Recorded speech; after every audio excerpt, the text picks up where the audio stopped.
Welcome to Lighten Up, the art of living clutter-free, a podcast where we tackle the literal and figurative clutter standing between you and your healthiest and happiest life. I'm Melanie, your host, coach, and guide on this journey to help you design a life that you love. Whether it's clearing out your kitchen cabinets, untangling your digital files, or letting go of the mental blocks that hold you back, we're here to make space for what truly matters. Let's lighten up together, starting now.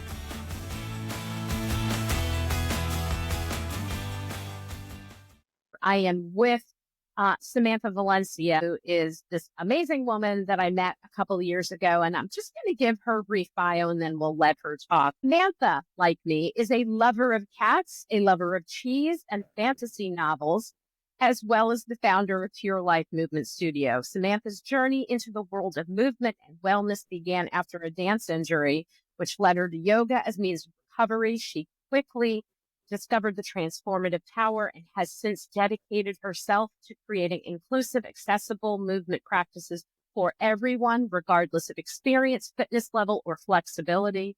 Samantha's approach is holistic. It is joy-filled, blending physical practice with breath work, meditation, and a touch of humor. I would agree with that. While she initially planned to pursue a doctorate in archaeology, her passion for movement and community inspired her to become an instructor, earning certifications in yoga, in Zumba, Pilates, yoga of the day, kettlebell amp, and as of this week, pound, which we have to talk about because most people won't know what we're talking about, Thai yoga, body work, and I should also say one of my favorite classes. She is the only East Coast instructor certified in YoBox, which is a dynamic fusion of yoga and boxing designed to empower participants both mentally and physically. This diverse background helped her bring her vision to life with Pure Life Movement Studio, a space where movement is as personalized as your skincare routine. We're excited to have her here to share her insights on wellness, inclusivity, and how movement can truly transform lives. Welcome, Samantha. Thank you for being here. Hello. I hope you're excited. I want everybody to know exactly how I know Sam, because obviously I've been to her studio and I've taken Pound and Zumba. I love YoBox. But we met at a women in business group for the area of Brooklyn that we live in. And it was the first meeting. So everybody kind of shared a little bit about their business, their backgrounds, how they ended up doing what they do. And you spoke and I heard you. Here is someone who I am meant to know because there are so many similarities in our backgrounds. You did dance, I did gymnastics. I got injured a lot. You got injured. We suffered the toxic scrutiny over what your body looks like and how hard you're working or not working. So why don't you tell everybody what you did with dance and what was the injury that kind of ended it all? Okay. Well, thank you for having me. I'm very happy to be here. So I was a competitive dancer for 9 years. I danced through junior high, high school, and the only reason I stopped is because I went to college. So being a competitive dancer, you are trained in every style of dance except ballroom, basically. Tap, ballet, jazz, modern, the things you don't like, the things you do like, you have no choice. You have to do that. When I went to college, like I said, I had to sort of stop my competitive dance career, as most people do. And the college I went to didn't have a true dance team. They had a cheer/dance team. So I was like, well, I don't care if it's cheerleading, it's still dance-based. I'm joining. I joined my freshman year. I was one of the only people on the team who commuted. Everyone else lived on campus. So I don't even remember how I managed to do it, but I would be getting home at night some nights because I had practiced so late and then getting up the next morning and going to classes. But as a freshman in college, that's what you do, right? And that summer between freshman and sophomore year, we went to dance camp up in Connecticut. And I'm not 100% sure why, but my captain of the dance team at that point broke us up into groups. Instead of us being able to choose what genre or what category we were going to participate in, is there was the cheer section, the dance section, and then the dance section was broken up into the jazz, the hip hop, the categories, whereas the cheer section was broken up into tumbling, into the actual cheering. So there were different places that you could fit into.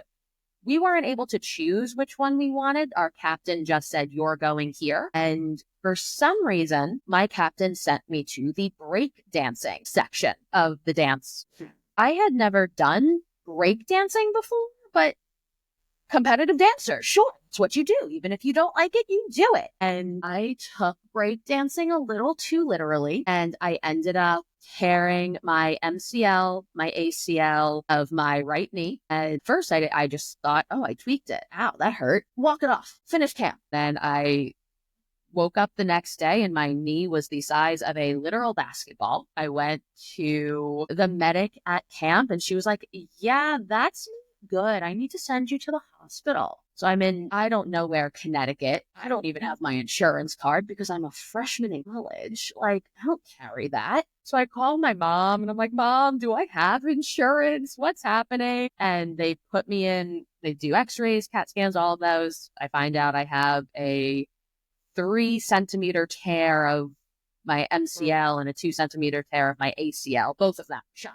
They put me in a full leg brace from hip to ankle, did not bend my knee, and said, "Okay, good luck." My parents don't have a car. They still don't have a car. We live in Brooklyn. We don't need a car. I had to take Metro North home in a leg. And I'm positive that halfway through my Metro North trip, I said, "Screw this," and took my brace off. I was like, "I'm walking." Right. As we do as athletes, you walk it off. And I'm sure that made it worse. Walk it off, rub some dirt in it, get up. The coaches and captains and everything like chose for us whether we were in pain or not really asking us, are we in pain or not? Yeah, I get it. So that was pretty much the end of my dance career. I was in that leg brace for 6 weeks. And then against doctor's orders, I started doing physical therapy much too early, but I couldn't not move anymore. It was my summer right before sophomore year. I needed to get up. I was on a scholarship, so I couldn't afford to take a semester off. I literally could not afford it. Otherwise, I would lose my scholarship. So I had to get back to PT and I had to get back to, get back on day one of classes. I had 2 weeks of physical therapy before I was commuting from Brooklyn to the Bronx every day again after basically breaking my knee. So are you familiar or do you watch the TV show, The Sex Lives of College Girls or something like that?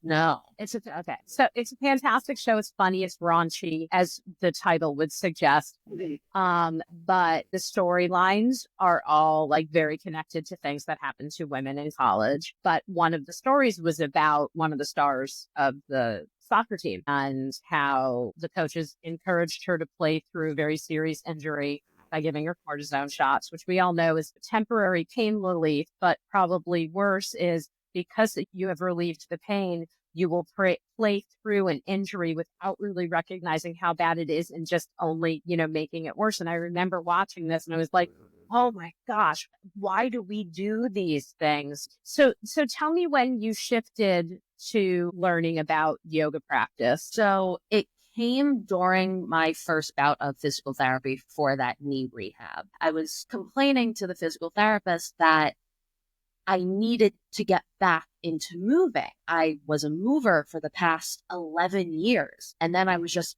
bedridden. I was achy. I didn't know what to do with myself. I felt like I was losing my mind, really. There's only so much fan fiction you could read, right? And my physical therapist said, "I can't condone you doing exercise right now. Your knee is not recovered." And I was like, well, what's something low impact that I could do just to stretch my body?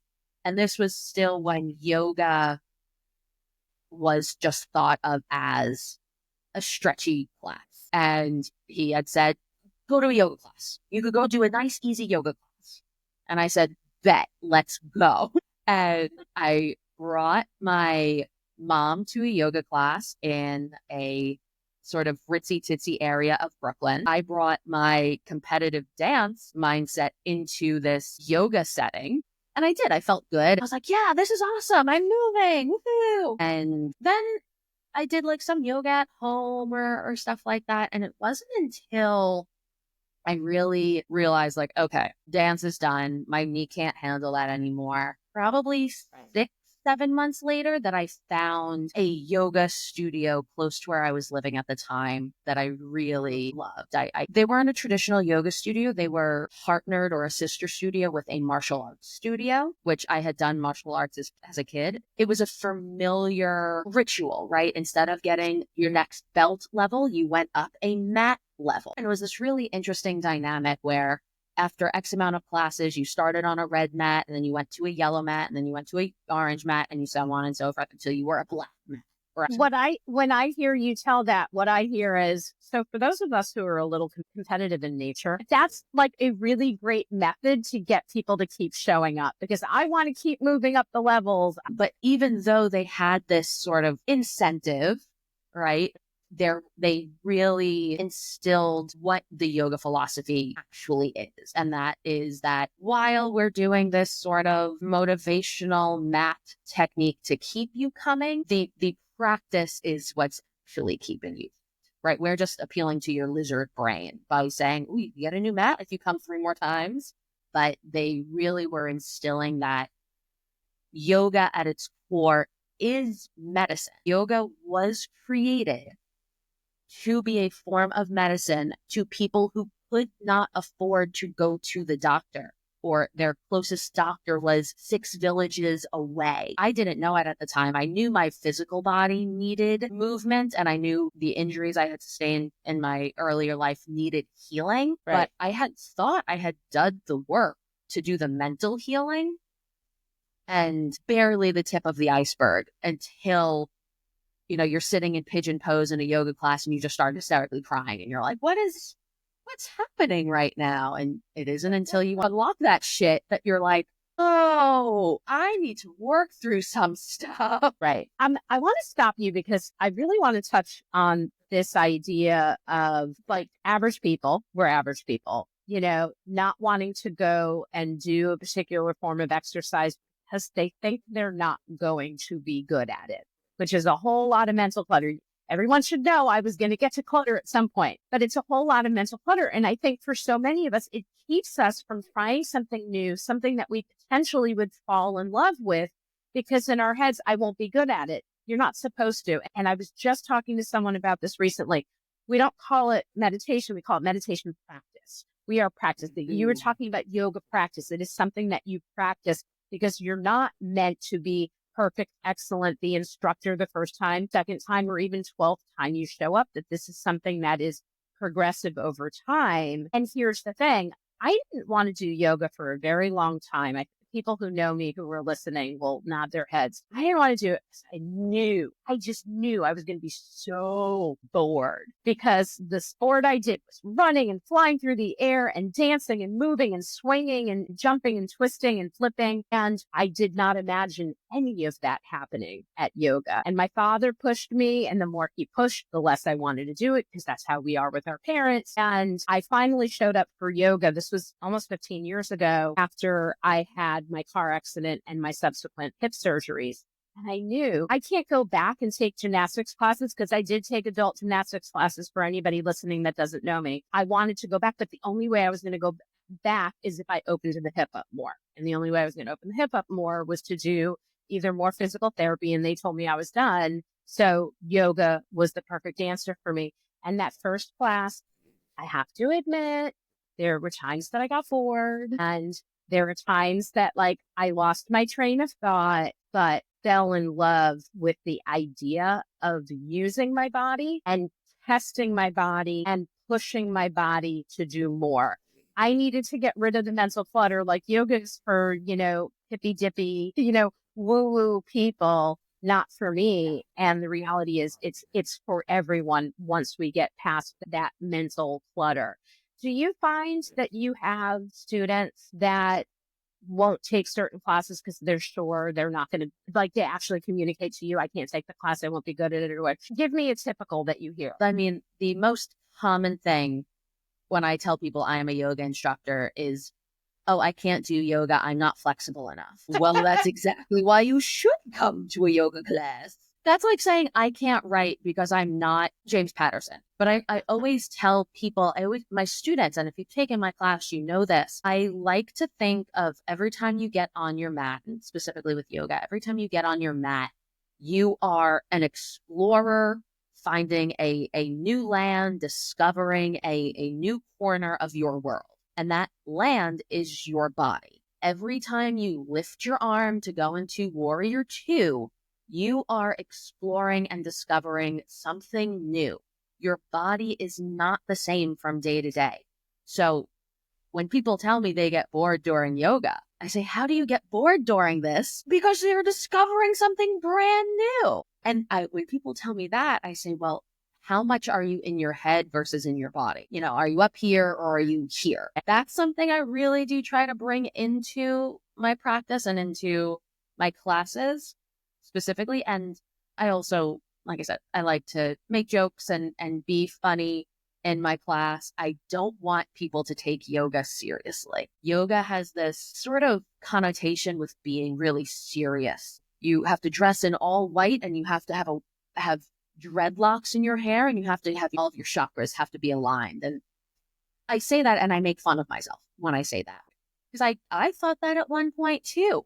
I have a lotus tattoo in chakra colors on my ankle because I thought that is what you had to do to be a yogi. And it's not. It's so not. The only thing you have to do to be a yogi is get on your mat with a fair amount of frequency and do some yoga. And that could be child's pose. That could be just some breathing exercises. That could be flipping into headstand if that's what you feel like doing that day. It is what you want to do that day, honoring your body and saying, my body needs this, and giving it to you. Do you have a favorite pose or a favorite flow or anything like that? I don't necessarily say I would have a favorite flow. If I had to choose a favorite pose, my current favorite, and it changes because, like I said, every time you get on your mat, it's something new. My current favorite pose is what I call Stonehenge, which is a nice restorative pose where you have your legs elevated up on some props and you're just laying there and it takes all this pressure off of your lower back and it's this really beautiful release of your hip flexors. So that's my current favorite. Next week, it'll change. I always tell people my favorite pose is child's pose. And so often people are like, well, that's an easy pose, but it's actually really good for my hips. It's good for my lower back and all the things that hurt me after years of gymnastics and my car accident. I know for me that whether I'm just doing yoga poses at home, which I do every morning and evening, just 2 to 5 minutes, enough to make it so that when I'm getting out of bed, I don't go, I make all those noises. Those noises shouldn't be there. And then the same, being able to fall asleep more efficiently, also comes from meditation, deep breathing exercises, and some stretches before going to bed. But I feel like those are things that were always a part of my life. What's interesting is I was verbally abused for weight and all the other things. But one of the things I got verbally abused about a lot was that my flexibility wasn't very good. And I would get yelled at, like, you have to stretch at home, do your homework sitting, in a straddle, do this, do that. And I would do those things. And there was something about my body, interestingly enough, my shoulders were flexible for the most part. My lower back and hips were not. When my dad had his first hip replacement, which we're going to blame on a career in street hockey from the age of like 15 to the age of like 45 or 50. They asked questions about rotational issues. Did your brother have, hip problems? Did your father, your mother, and my grandfather, my uncle, my father, all, had hip problems? And he said, this kind of rotational issue has a genetic predisposition. The only way to know about that kind of rotational issue is like to do a full replacement. So we won't know until I get a replacement, which I'm going to assume is going to happen in the next 10 years, that I felt so satisfied by knowing it wasn't me. It wasn't my fault. I was doing all the things they told me to do. There was only so much my body would be able to do. Much disappointment later when I had not stretched for a while after the car accident. I have no flexibility anymore. There were always things I could never sit in a pretzel properly and lots of other positions in sitting down. But while I didn't necessarily see myself getting more flexible by doing yoga and other things, I felt better doing the things that I was doing. It didn't hurt as much. I wasn't going to go ahead and like push it. So tell me, what are the things that you say to someone who's like, I can't, I won't, I don't. I think it's like people don't, if they don't identify themselves as someone who is athletic, then they hold themselves back from so many different options of being athletic. One of my very first yoga classes I ever took was with, she's probably going to listen to this podcast and be mad that I call her Master Debs, but to me, she is Master Debs. She was the one I did my training under. She was my first real yoga instructor. So Claudia, I'm sorry, you'll forever be Master Debs. But one of the first classes I ever took with her, I remember looking around the room, and I don't know if she meant to say it to me, but I heard it in my soul. She said, don't look at others with envy. Don't look at the neighbor next to you and be jealous. Look at them as inspiration. And that really changed my whole mindset when it came to the physical practice. So I hold that very dear to my heart. And I try to, if someone tells me, oh, well, I can't do this, I can't do that, I could never get my leg behind my head. Do you even want to? Is normally my first question. Whatever freaky stuff you're into, no judgment. I'm not going to yuck someone's yum. But do you really want to get your leg behind your head? Is that a goal of yours? When I hear that as a coach, and why? What is the purpose behind putting your leg behind your head? Because I always say there has to be a why behind it. And the why has to be because I get to do, feel, or experience something differently by being able to do that than not. So how is your life going to change by being able to do it? Exactly. I don't know. There might be good answers to it, but I've never had any. But yeah. No, I've never had a good answer to it either. I tell people, like, if that is a goal of yours, whatever it may be, we can work on it. We can work towards it. But coming from the mobility, the health mobility, and the functional mindset that I come with my teaching, what are you willing to trade? Get your leg behind your head. Are you okay with down the road kind of possibly needing a hip replacement? Because anatomically, just because you can doesn't always mean that you should. Right. And this is where people always ask, oh, what did you went to college for archaeology, anthropology, and now you're a yoga teacher? What are you using that for? That was a waste of time. It wasn't. I learned evolutionarily what our bodies were designed to do. Our triceps are only there because we had to reach for an apple on a tree. If we didn't have our tricep muscle, our arm would fall back with gravity. That is what your tricep muscle is designed to do. Your leg has no functional purpose being behind your head. That wasn't something that our ancestors, when they were hunter-gatherers, they needed to focus on. It wasn't a thing. Right. So there will always be a trade-off for getting your body into those more extreme positions. And then I hamper people back to, okay, is that just an extreme example? Are you saying your hips are tight? Do you want to be more flexible? Is that what we're saying? Is your lower back bothering you? Are you getting out of bed with those aches and pains and groans? Here's what we can do to work on that. Getting your leg behind your head, not actually the end goal, but we are so indoctrinated into the extreme, right? And what looks good in a photo, right? That's not real life. Let's talk about archaeology for a moment, because the first time we talked about that having been, what you wanted in your future, I remember being fascinated because don't come across kids. I'm going to call you kid for a moment because you're only a couple of years older than my older daughter, but you just don't hear people talking about wanting to be archaeologists, maybe in little kids when they're like, I love dinosaurs. And I say this, and my nephew is like, he's one of those kids who's like a savant about dinosaurs, like knowing exactly which one and what they ate and who they ran around with. I think maybe even what period they were from.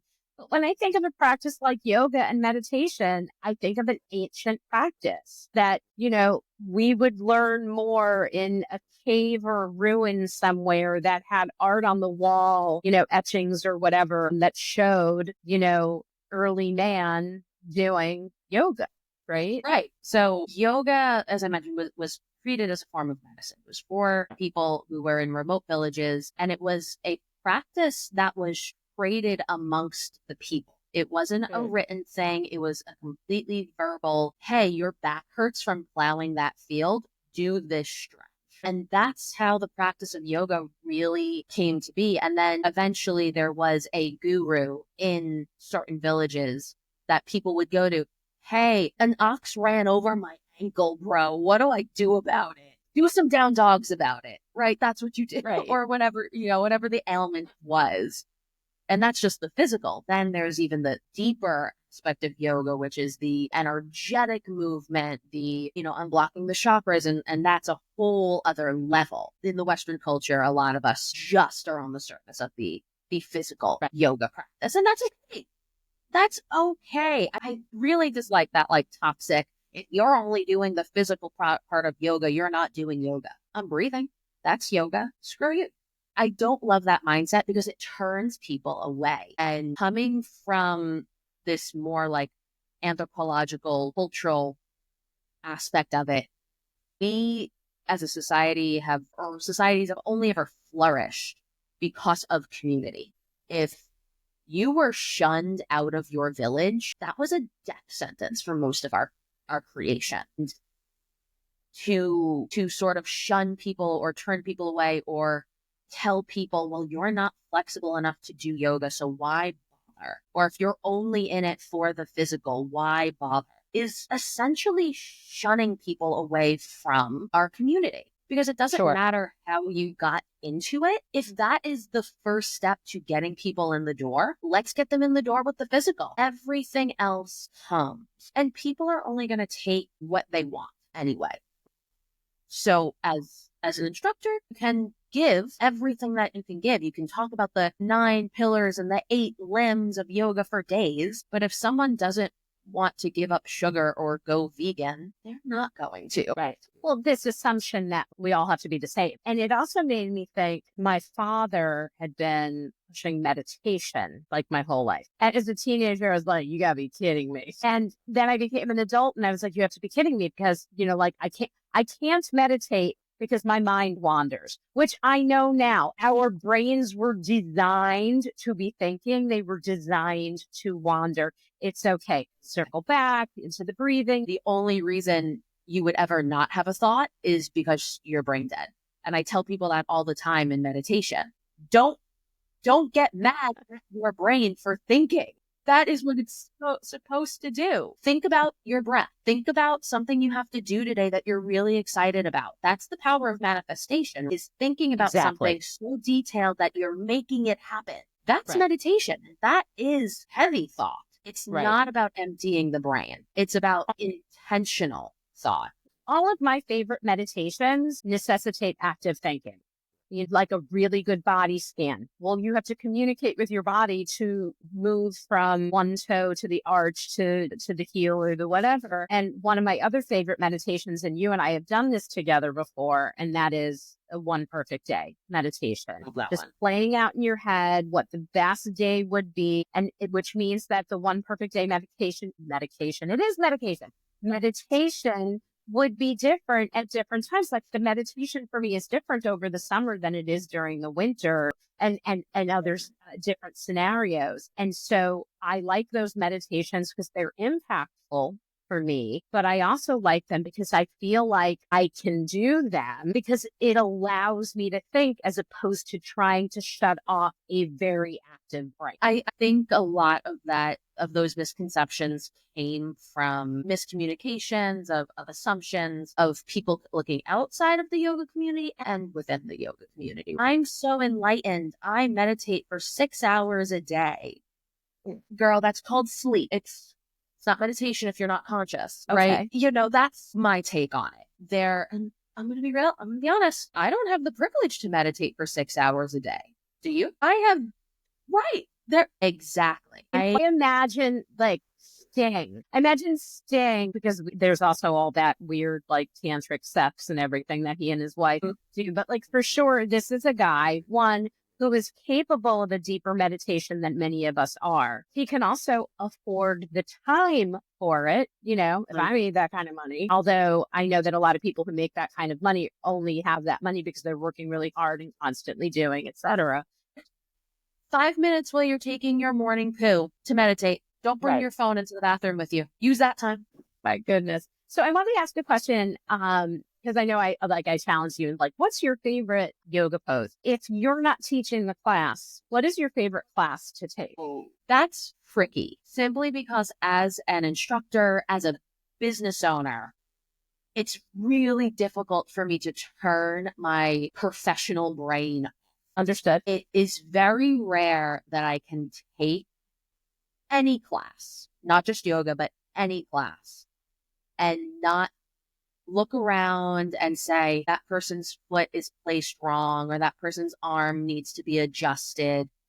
And it's not my class. It's not my place to do that. Right. But then I make a mental note. Okay, next time I teach, that is something I have to make sure I address. Hey guys, I've been noticing this thing with a lot of people's hands. Let's go over it. Let's talk about it. And it's really difficult for me to turn my brain off. So I find that my favorite classes are taught by instructors who I can learn something from. So maybe instructors that are more experienced than me, right?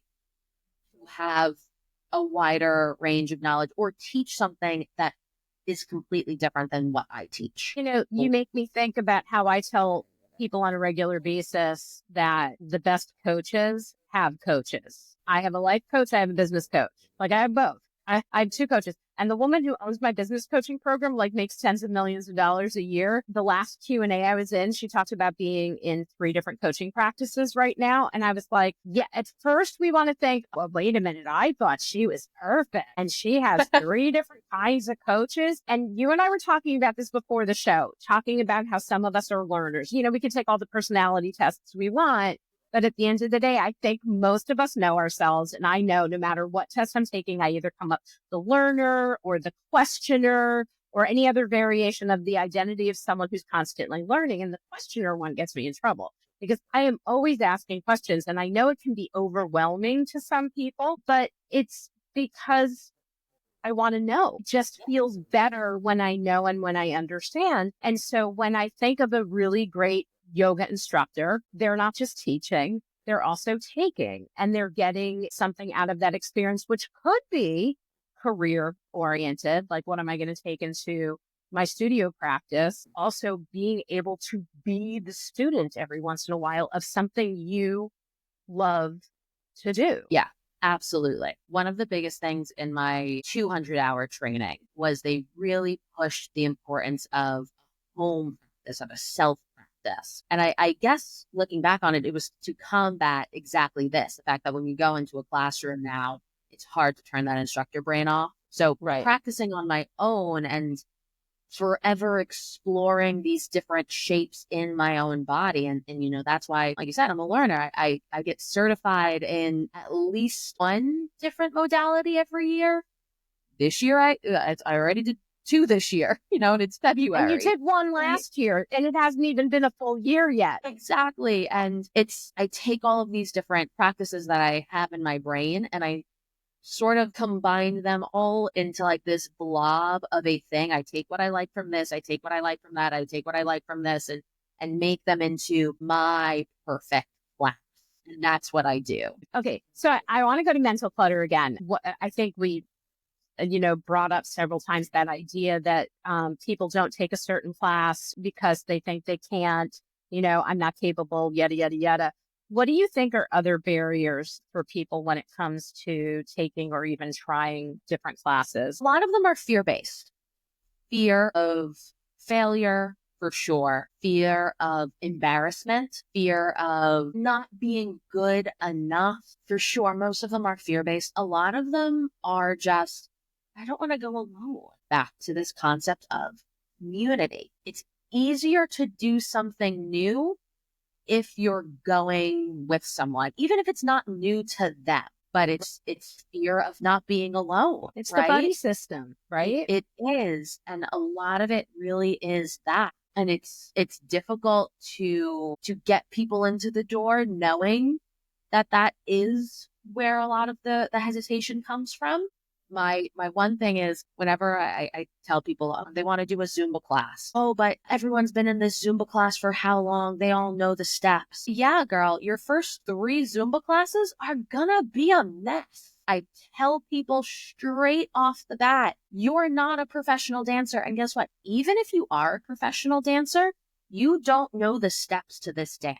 It's not the cha-cha slide. It's not something that everyone knows. It's a brand new thing. Wait a minute. If you forced me, I don't know that I could do cha-cha slide. I like that was the thing. I sat back and watched my daughters Electric slide. I am a kid of the 80s. So for me, that's the Cupid Shuffle. They played the Cupid Shuffle at my wedding. And I looked at the DJ and I was like, I don't know this one. I was like, I know this one, my God. And actually, Gina, our Zumba instructor, was at my wedding and she knew it. She was like, oh, Sam, I got you. Just follow me. And I said, okay, everyone follow the Zumba instructor. And she let us. I love this because we didn't have a band for our wedding. We had a DJ, which is exactly what we wanted because we wanted to hear the music performed and sung by the people who sung it and performed it. And in lieu of being able to have, 62 bands show up, we let them know. I liked new wave punk and ska music from the 70s and 80s. And my husband was like a metalhead and we had some songs we agreed on. But I adamantly said, no electric slide. No one's doing that dorky thing at my wedding. We're not doing it at my wedding. And then the electric slide came on. And then I watched my grandmother and my mom and my aunt and a cousin of mine and her 3-year-old daughter take over the dance floor. And immediately it was one of those moments in my life where I reminded myself, don't be so judgy. Don't be so judgy. You never know for whom this is the thing, the perfect thing. And it's a part of the wedding video because we try to watch it every year on our anniversary. 30 years this year. And when we watch it, I mean, first of all, a lot of those people on the dance floor, we've been married 30 years. A lot of those people aren't here anymore. So it's another reason why we really love watching the video because sometimes you forget voices and then you hear the voice. And that's what my grandmother sounded like. But I really love that moment. And it's when the most average person with 2 left feet can still do what everybody else is doing, right? And in Zumba, there are some of us who showed up for Zumba and we started sitting in the 3rd row in the back right-hand corner. Sometimes we still like that section a little bit because I wasn't embarrassed. I just didn't want anybody following me and then getting in trouble because they were going right when they were supposed to go left. I was convinced I was going to hate Zumba. And I was convinced I was going to hate Zumba because it was going to be stupid dancing to music I didn't like. I'm still looking for a Zumba class that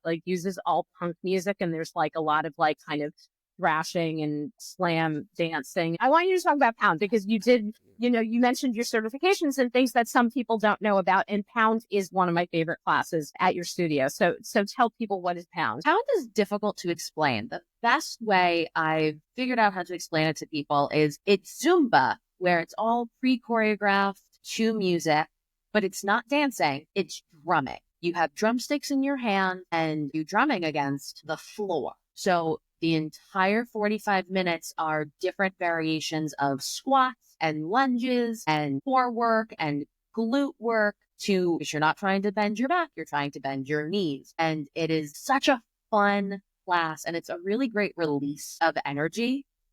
My first class, I was like, Pound, it's all drumming. My arms are going to hurt so much. Not one bit did my arms hurt. Because I feel with the drumming, it's momentum. Thank you.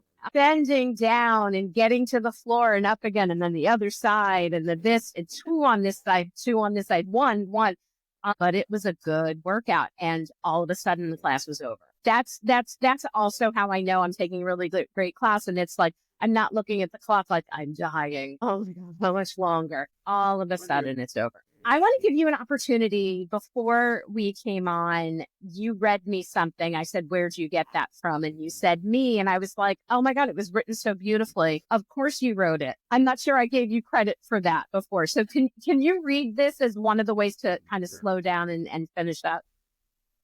This came to my head yesterday while I was doing my other certification that I just finished for Thai body work, for Thai yoga massage. And this came to my head because I'm in this group of really amazing, beautiful women who all are sharing the same experience with me. And they're all in it for their own reason. There was one woman there. She was just there because she wanted to learn how to do this healing touch technique for her family. She wanted to learn to provide this for her kids, her husband, her grandkids. And we're all in this for our own reason. And I realized, why am I here? What am I doing here? And well, I'm a business owner. It's how I learn and grow and bring things to my business. So the thing I wrote was, being a business owner means finding your thing, your niche, building a community around it, and then saying, okay, what's next? What else can I bring? What can I learn? What new skill can I develop to share with my people? There's no big promotion waiting for you at point X. You're just doing it for the love of it all. I love that. It made me realize that I didn't ask you a few questions. And one is, you talk about inclusivity being a big part of what you do. That said, your studio is what, like 95% of the people who take classes are women. Talk to me about representing and giving to the female community. I have a theory that because women's circles and women's only retreats are really big within the yoga community. And at first, I pushed back a little bit because to me, that felt, why are we cutting off? We're trying to be inclusive. Why are we cutting off half of the population, right? And then as I grew up, I realized that was kind of like a little bit internalized misogyny, right? Like, we all kind of have to face that little switch every now and then. And we're like, we're 23 and it's like, oh, why do I think like that? Or you have to constantly grow.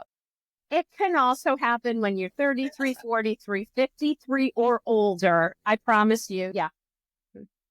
Exactly. So women's circles and just being in a group of women. I'm a Swiftie. I have never felt safer than when I was in Amsterdam in a stadium of 80,000 women screaming about how Jake Gyllenhaal broke this blonde woman's heart. That community of just like-minded women really felt safe. It felt like something healed. And that was kind of my first, wow, there's something powerful about being just with women, It's almost like we can only truly heal when we're in this safe space. And sometimes that means not being with men. As women who are both married, sure. But you also make me think of something, and that is one of the things that I love about being in your studio is exactly how diverse it is. And some of that diversity necessitates you having classes with only women, because you have Orthodox Jewish women, you have Muslim women, you have Chinese and Korean women, you have like this beautiful assortment of ages and sizes and shapes. And that's where I want to be. I want to be in a place where not everything is exactly the same and people are exactly the same and think the same way. And there are going to be disagreements. It is the world that we live in today, but there is something quite beautiful about the community that you've created. I have to put that out there. You've created an amazing community. They come to you. There are other really great instructors in your studio, but you're the one that does everything, as opposed to like, I don't know, Deanna does Zumba and Gina was the pound girl until now you got certified. So, we've talked for a really long time, and I'm already worried. How do I make this short enough to to put out there? So my listeners are across the country, and I have some that are listening who are not in the United States right now. So obviously not everybody is going to hop on over to your studio in Bensonhurst, Brooklyn, New York. But if someone were coming to your studio, what would you want them to know? Don't take yourself too seriously, especially not when you're inside. The community we have built here is very welcoming. So don't be surprised when the little old Italian lady starts talking to you and then The other lady over there asks you where you got your pants. And the Russian woman in the back wants to know if you can give her a ride home. We really do try to instantly make you feel like you've been here forever. You're not a newcomer after your first class. You're a regular. You belong here. You deserve to be here. And that we are so endlessly grateful and happy that you've spent your time with us and made time to be here for us. So one of the things that I know about people who have great kids or great community is that those people are only as good as you are, or you are only as good as your people. So if you walk in, I'm not talking about Samantha making you feel welcome. I'm talking about her entire community making you feel welcome, because that's what you have instilled in them. And I also want to say, Samantha, will you remind us how old you are? I am 30 years old. And you started this business when you were 23. And there are people that you teach who are not old enough to be your mother, but are old enough to be your grandmother. And they respect you and they love you. And I don't think for a moment are they like, oh, well, she's just a kid. You are the expert in the space, and everybody loves that. So any last thoughts that you would want to leave with our listeners today? Go out and try something new, right? Stop letting any of the fears that we've previously mentioned hold you back. If that means going and grabbing a friend and doing something, go and grab a friend and do something. Maybe the fear is going without a that's me. I don't like doing things alone. That's why I have a group class studio. Go and do something new.